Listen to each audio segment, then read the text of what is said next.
Before arriving in this age, I was determined that it would be a journey to a world very different from my previous adventures, and it was.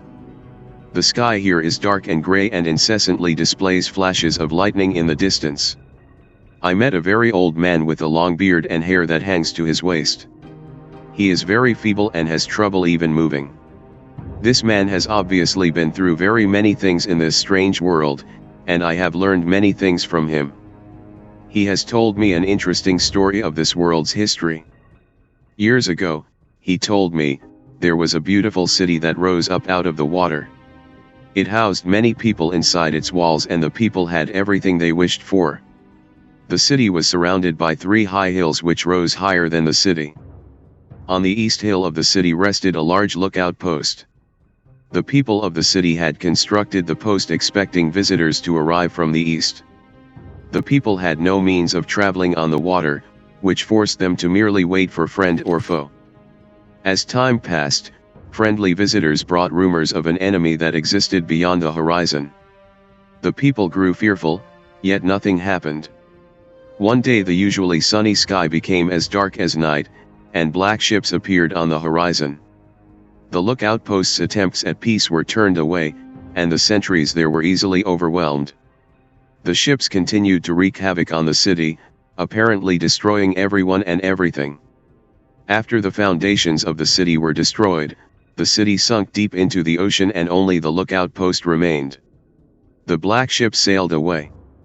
The man continued to say that 8 people had hidden and managed to survive through the attack. In the 9 years since the attack, 2 of the survivors had died. He also said that it was rumored that 10 years from the attack the enemy would return to finish the destruction they had started so long ago. I have decided, since hearing the man's story, it would be admirable to save the civilization and stop this enemy's plan of destruction. I am excited about the adventure that awaits me, and an idea has sparked in my mind to provide the needed defense for these people. I met the remaining survivors today and I have begun work on a plan for protection. After a short absence, I have returned to this age with my 2 sons. They have, as of yet, traveled rarely with me and they are understandably excited to be here. They have grown considerably since Everdunes and it is already obvious to me that they will be a great help this time, instead of the nuisance they have been in the past. All 3 of us, along with 4 of the healthier survivors, began construction today. We are building upon the old city's ruins, which will provide a perfect foundation for our fortress. My sons have been spending much of their spare time on the South Island, where most of my materials are stored. I am very pleased with their intelligence, and their creativity is refreshing to see, as they work on some small projects of their own. It has been over 4 months now and construction is going well. My sons love the world except for its gray sky. They detest the gray sky and tell me many times they wish the sky here were like the blue sky in Myst. The old man I first talked to tells me that the enemy is due in 4 months. I feel we will be ready when the time comes. The man reminds me of Emmett in many ways, and I often wonder how Emmett and his people are doing. It has been 6 months of work, and we have finally finished the fortress. It rests between the 3 hills which are now only islands due to a rising water level that the people experienced after the attack. Inside the fortress I have designed a most intriguing device.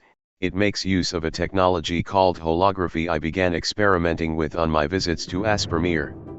It will be working in a couple of days after I compensate for some small miscalculations. This holographic device will enable the survivors to learn to use the fortress. The enemy is due to come soon, and I trust the fortress will provide sufficient protection for all of us. The black ships have come. Their attack was substantial. Their weapons have been stopped and it appears they have turned away in defeat. I could not help but smile as I watched the boats leave. Last night we had a small celebration, and the old survivors danced their dances of old. My sons did not understand why the sky had not turned back to its original blue. The old man told them that the storms would never end until the enemy was destroyed.